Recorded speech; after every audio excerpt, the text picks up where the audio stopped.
Filhos da promessa ou filhos por descendência? Se você não sabe, gostaria de saber qual a diferença e por que Paulo usa esses termos, fique comigo até o final desse vídeo aqui no Bible Shock.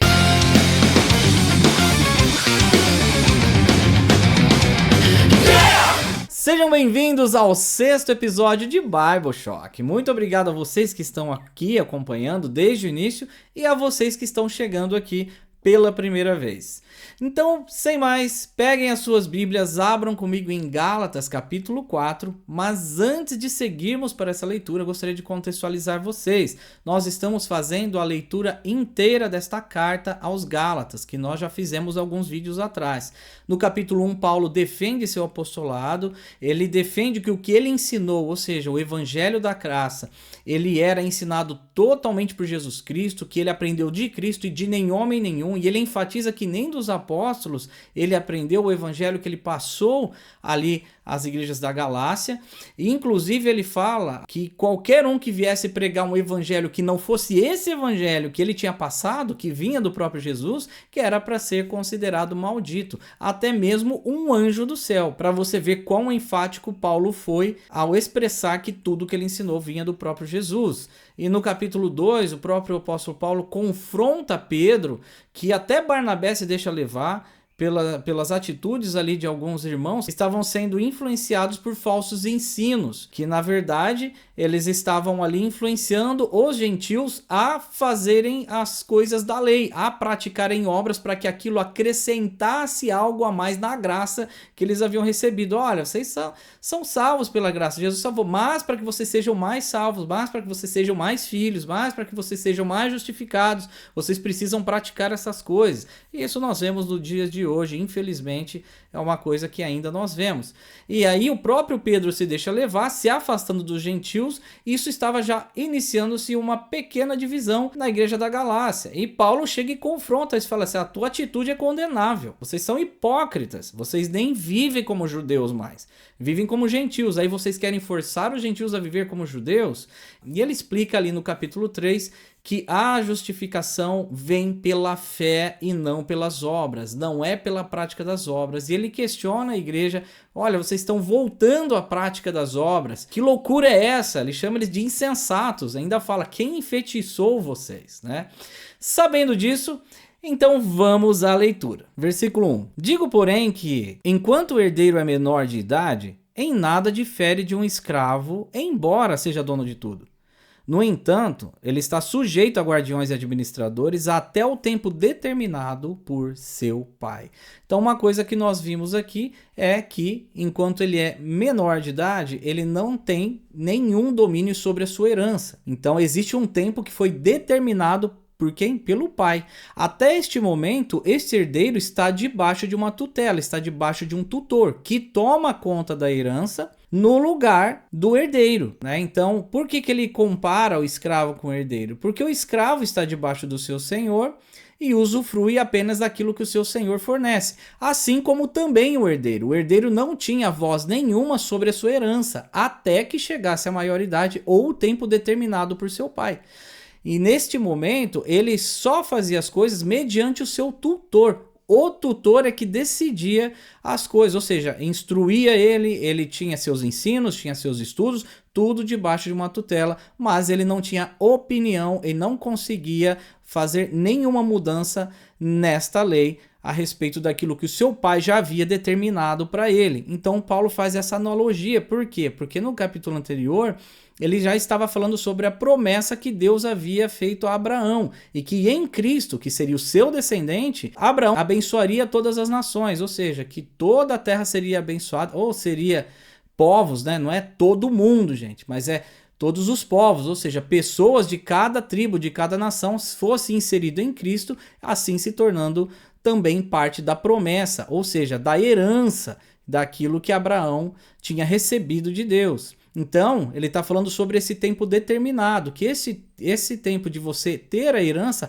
era um tempo determinado pelo pai, e até lá você estava debaixo de um tutor. E Paulo está fazendo essa analogia relacionado à lei e a liberdade em Cristo, e a herança que nós temos por promessa de sermos filhos de Deus, tá certo? É isso que Paulo está falando aqui, é por isso que ele faz essa analogia, para que eles entendam, dentro do contexto de sua época, aquilo que ele estava tentando passar, relacionado ainda ao ensino da graça, relacionado ainda à justificação pela fé. Versículo 3. Assim também nós, quando éramos menores, estávamos escravizados aos princípios elementares do mundo. Mas quando chegou a plenitude do tempo, Deus enviou seu Filho, nascido de mulher debaixo da lei, a fim de redimir os que estavam sob a lei, para que recebêssemos a adoção de filhos. Olha só, então antes de Cristo, antes de Jesus Cristo vir, antes da plenitude dos tempos,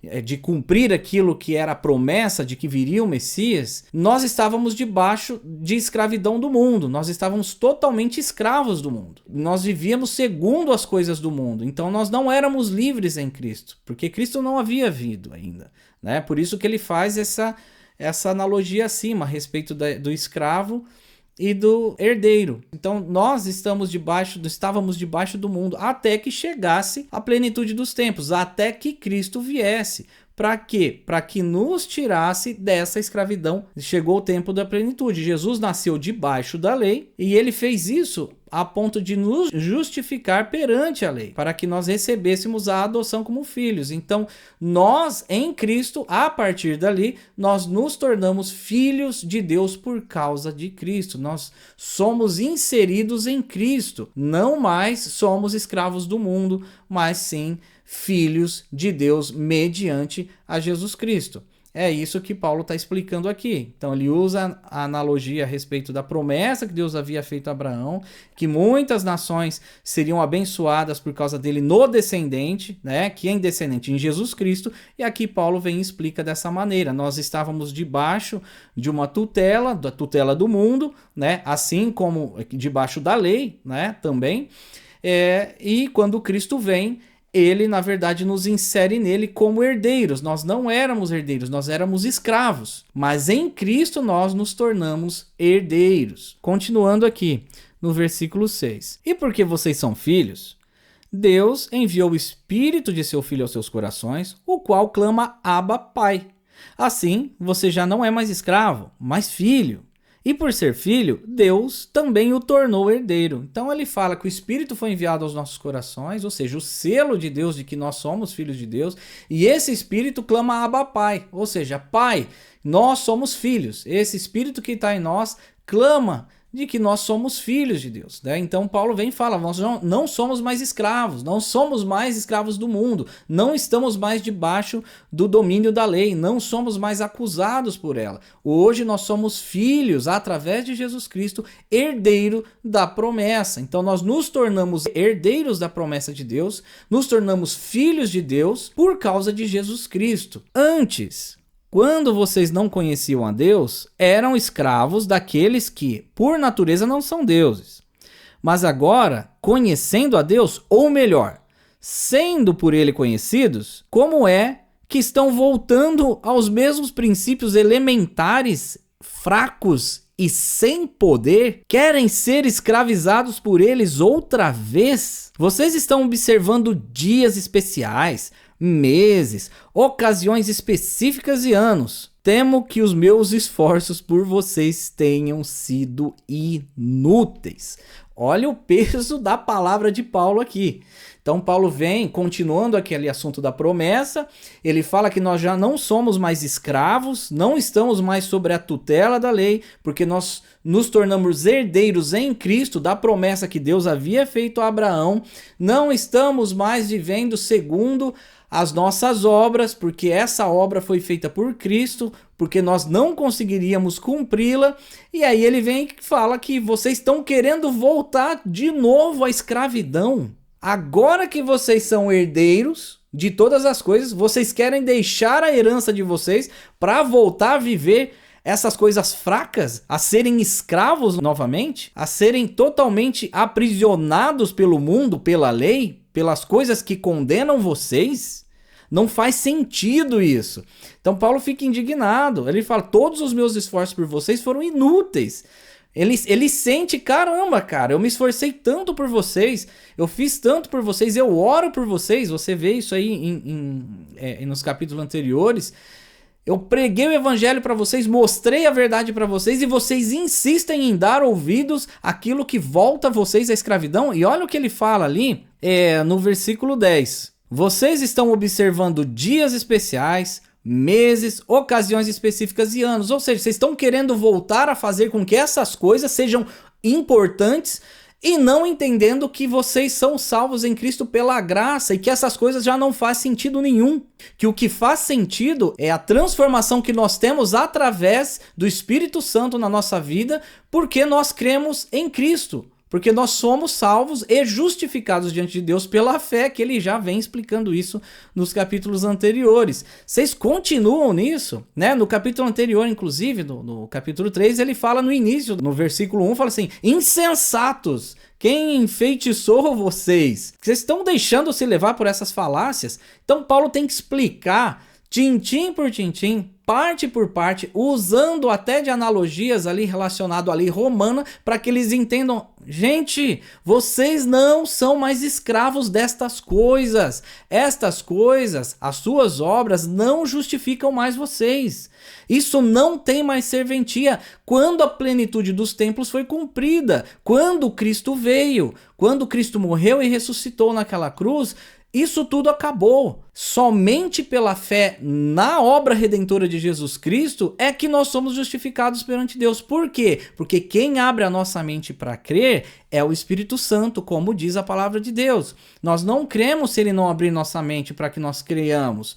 E a Bíblia fala que a fé é um dom de Deus. Não é verdade? Então, se é um dom, é o Senhor que dá. Então, se é o Espírito que está me selando para crer que aquele ato de Jesus Cristo, de morrer, e aí eu morro com Cristo naquela cruz, e quando ele ressuscita, eu ressuscito como uma nova criatura naquela cruz, isso nos torna justificáveis diante de Deus. Por quê? Porque eu fiz algo? Mais uma vez, gente, não, pela fé. É isso que a carta inteirinha aos Gálatas está falando. Vocês querem voltar a práticas de dias, de comemorar isso, de comemorar aquilo, de dar atenção a essas coisas que já não tem mais importância. Vocês querem praticar coisas para que de alguma maneira vocês sejam vistos por Deus como bons praticantes das coisas de Deus, mas na verdade vocês estão fazendo o oposto. Vocês estão voltando à escravidão. Vocês estão deixando as coisas, ou seja, a liberdade que Deus te deu, a herança que Deus está te dando em Jesus Cristo, para voltar à escravidão, a não ser herdeiro de nada. Versículo 12. Eu lhes suplico, irmãos, que se tornem como eu, pois eu me tornei como vocês. Em nada vocês me ofenderam. Como sabem, foi por causa de uma doença que lhes preguei o evangelho pela primeira vez.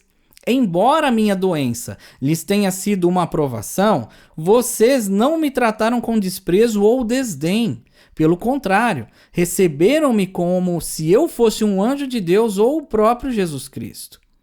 Então o que Paulo está dizendo aqui? Olha, quando eu preguei o evangelho para vocês, foi no momento que eu estava passando por uma tribulação. E eu fui trabalhoso para vocês. E mesmo eu sendo trabalhoso para vocês, vocês ainda cuidaram de mim e trataram de mim como se eu fosse um anjo, ou até mesmo Jesus Cristo. Ou seja, com muito carinho. Vocês fizeram isso por mim.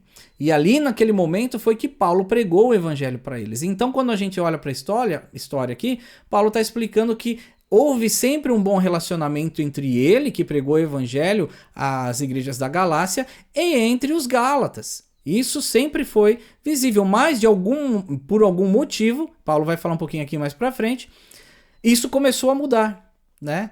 Olha o que ele fala no versículo 15. Que aconteceu com a alegria de vocês? Tenho certeza que, se fosse possível, vocês teriam arrancado os próprios olhos para dá-los a mim. Tornei-me inimigos de vocês por lhes dizer a verdade. Então, o que Paulo está falando aqui? Olha, vocês me trataram tão bem ao ponto de vocês tirariam os próprios olhos a dar a mim. Ou seja, provavelmente era algum problema nas vistas ou nos olhos que Paulo estava tendo naquele momento, que precisou ser tratado e que demorou um bom tempo, inclusive, né? Não vamos entrar nessa parte da história aqui. E Paulo pregou o evangelho aos Gálatas ali. Então vocês trataram ele muito bem, ele retrata isso. Vocês dariam até os olhos de vocês a mim se vocês pudessem, de tão carinhosos que eles foram. Aí de repente Paulo fala assim, né? Depois de tudo isso, tornei-me inimigos de vocês por dizer a verdade.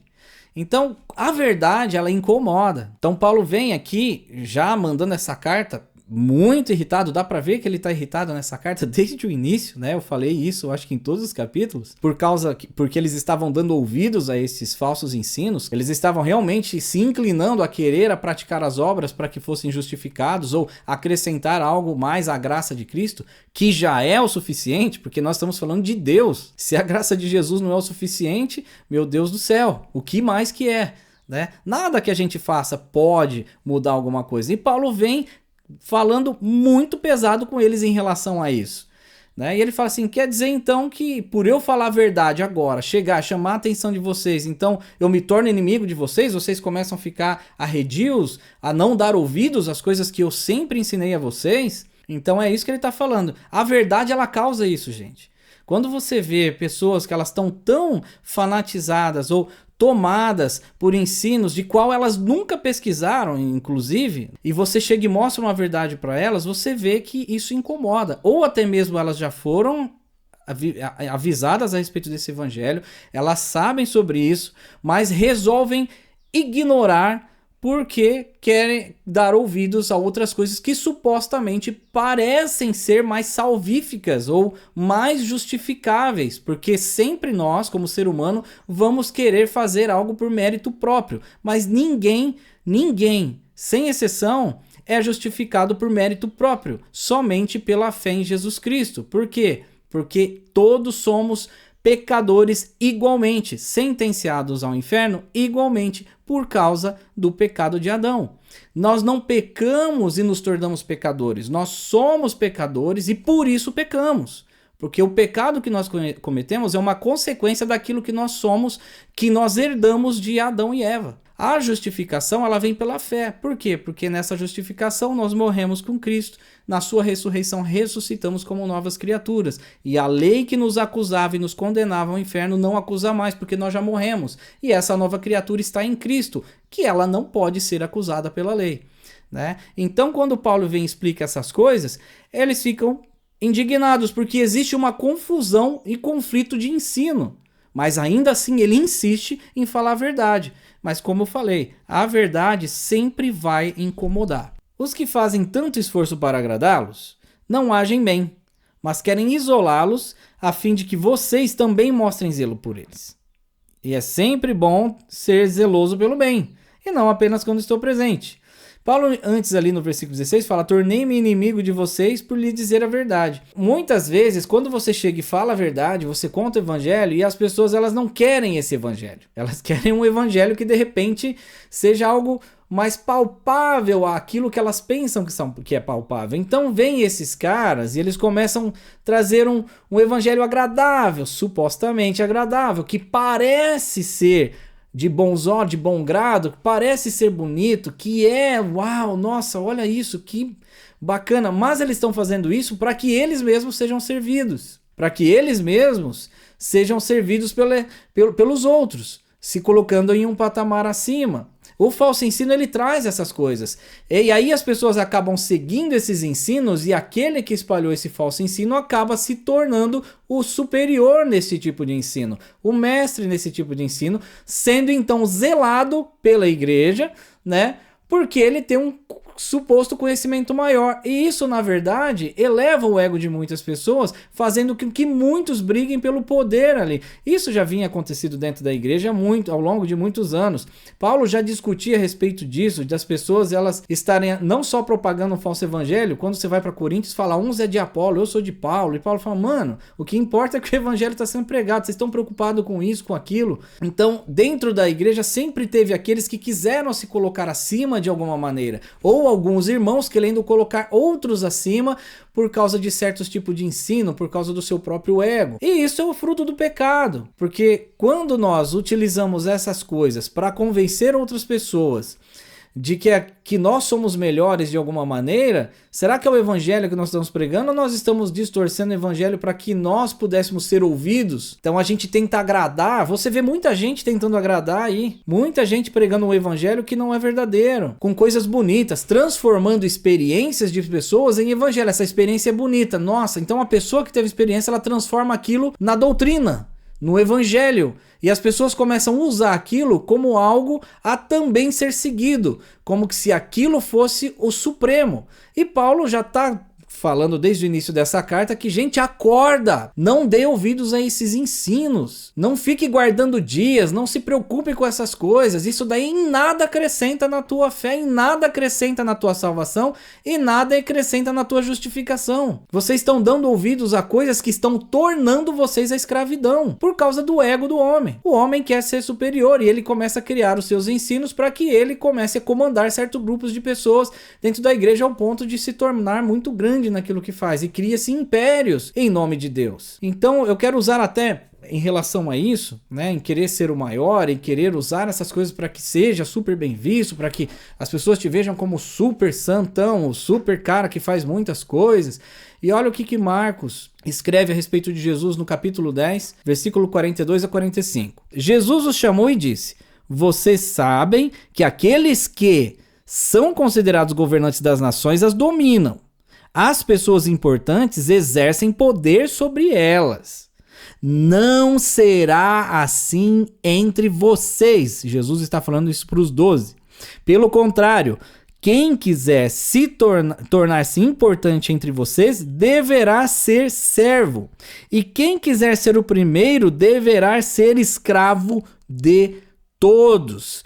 Pois nem mesmo o Filho do Homem veio para ser servido, mas para servir e dar a sua vida em resgate de muitos.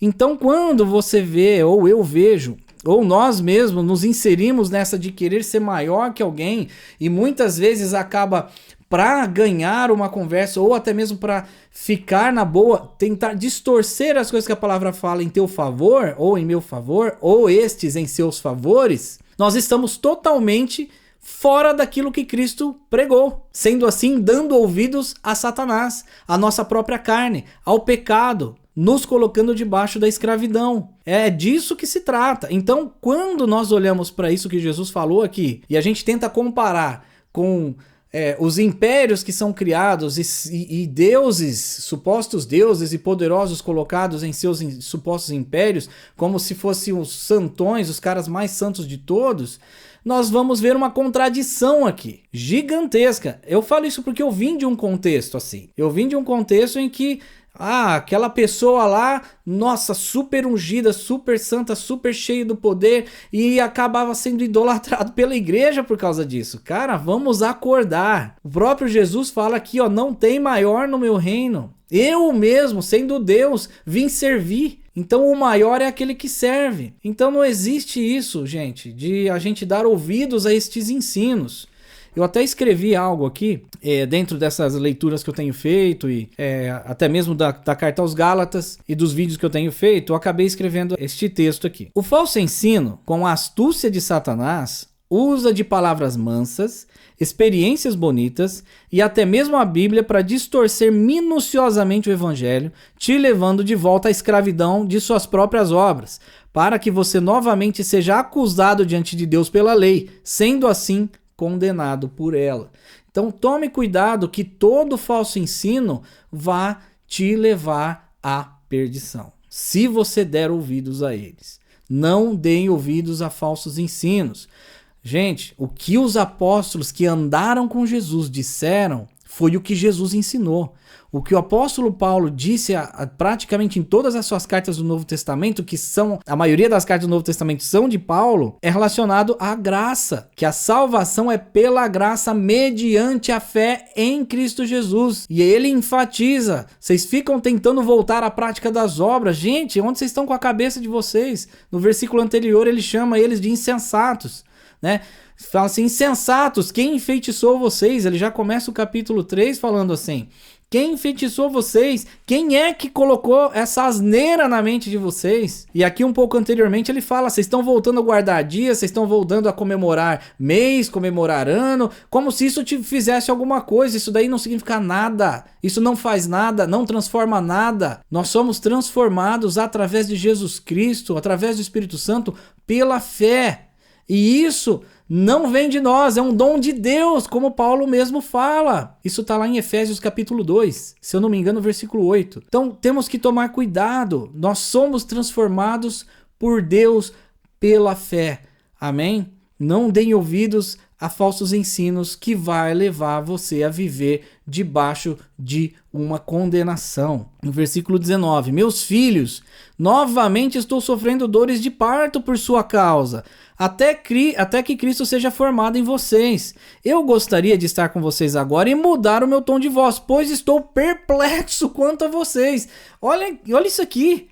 Ele fala, gente, de novo, né? Porque ele fala, novamente estou sofrendo dores de parto por sua causa. Ou seja, não deu trabalho uma vez só. Então, estou mais uma vez aqui, ó. Nossa, muito angustiado por vocês estarem dando ouvidos a estas coisas, a estes ensinos. Gente, vamos acordar, pelo amor de Deus. Não deem ouvidos a isso, né? Ele falou, gostaria de estar com você e mudar meu tom de voz. Porque provavelmente Paulo estava escrevendo essa carta muito, muito irritado, né? Eu acho que eu no lugar dele também ficaria. Continuando, no versículo 21. Eu vou ler agora até o final para a gente concluir, tá certo? Digam-me vocês, os que querem estar debaixo da lei. Acaso vocês não ouvem a lei? Pois está escrito que Abraão teve 2 filhos, um da escrava e outro da livre. O filho da escrava nasceu de modo natural, mas o filho da livre nasceu mediante a promessa. Isto é usado aqui como ilustração. Essas mulheres representam 2 alianças. Uma aliança procede do Monte Sinai e gera filhos para a escravidão. Esta é Agar. Agar representa o Monte Sinai, na Arábia, e corresponde à atual cidade de Jerusalém, que está escravizada com seus filhos. Mas a Jerusalém do Alto é livre, e essa é nossa mãe. Então ele está falando aqui sobre quem é mãe de quem, né? Um é filho da escrava e os outros são filhos da livre, né?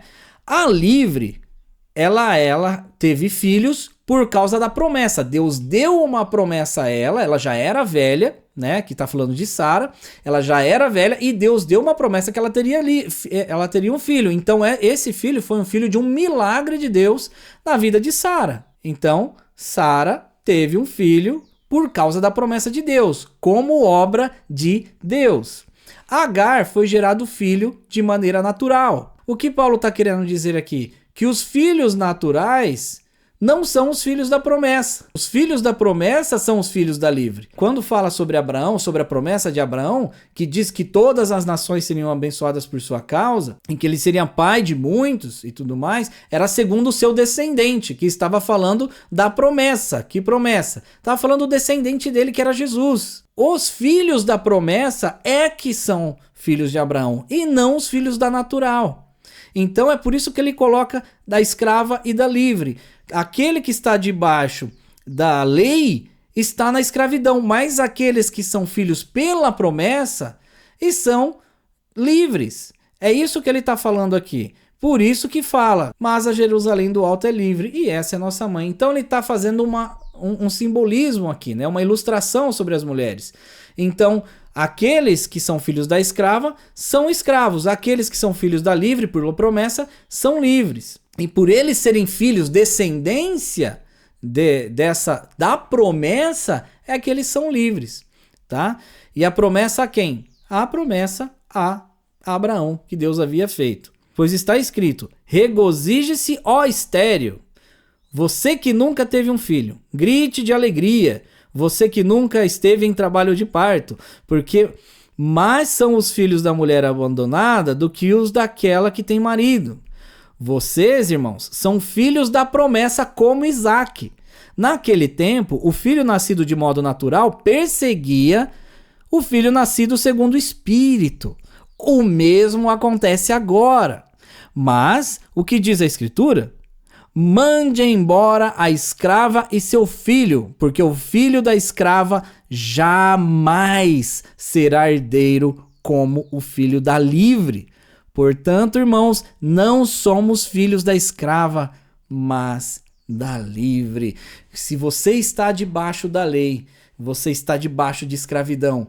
Estando debaixo da escravidão, sendo filho da escrava, você nunca será herdeiro. Mas, se estamos sim inseridos na livre, por causa de Jesus Cristo, por causa da promessa, aí sim nós somos livres, libertos da lei que nos condena em Jesus Cristo pela fé, como Paulo tem falado desde o início desta carta. Então nós somos justificados pela fé em Jesus Cristo. Nós somos inseridos na família de Abraão por causa de Cristo, que é o seu descendente. E por causa de Cristo, sendo filho de Deus, nós também nos tornamos herdeiros dessa promessa, filhos de Deus, abençoados, justificados, transformados, não pelo nosso esforço, mas pela graça de Deus através da fé em Jesus Cristo. Lembrando, nós somos justificados pela fé e não pelas nossas obras. Deus abençoe vocês. Amém. Muito obrigado a vocês que assistiram o vídeo até aqui. Espero que vocês tenham gostado do conteúdo. Na próxima segunda-feira vem o capítulo 5, já indo para o final da carta, né, que são 6 capítulos. E se você gostou do conteúdo, clique no like, comente, compartilhe para que o YouTube entenda que é relevante este conteúdo e mais pessoas possam ter acesso a eles. Então eu vejo você no próximo episódio aqui no Bible Shock. Tchau!